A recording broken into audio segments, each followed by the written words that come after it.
मुंबईमध्ये भाजपच्या 2 गटात जोरदार राडा झाल्याचं आता पाहायला मिळतंय. मुंबईमधील कांदिवली पूर्व या ठिकाणी असलेल्या जानूपाडा परिसरात मुंबई उपनगरचे पालकमंत्री आशिष शेलार आज सकाळी भेटीगाठीसाठी आले होते. यावेळेला भाजप कार्यकर्त्यांच्या 2 गटामध्ये तुफान हाणामारी झाली. भाजप पदाधिकारी देवांग दवे आणि माजी नगरसेवक प्रकाश दरेकर यांचे समर्थक यावेळेला एकमेकांना भिडल्याचं पाहायला मिळालं. 2 गटाच्या हाणामारीमुळे परिसरामध्ये तणावाचं वातावरण निर्माण झालंय.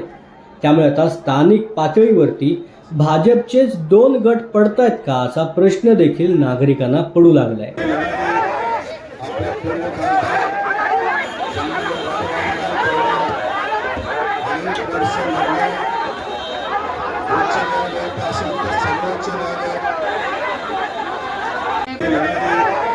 आपल्या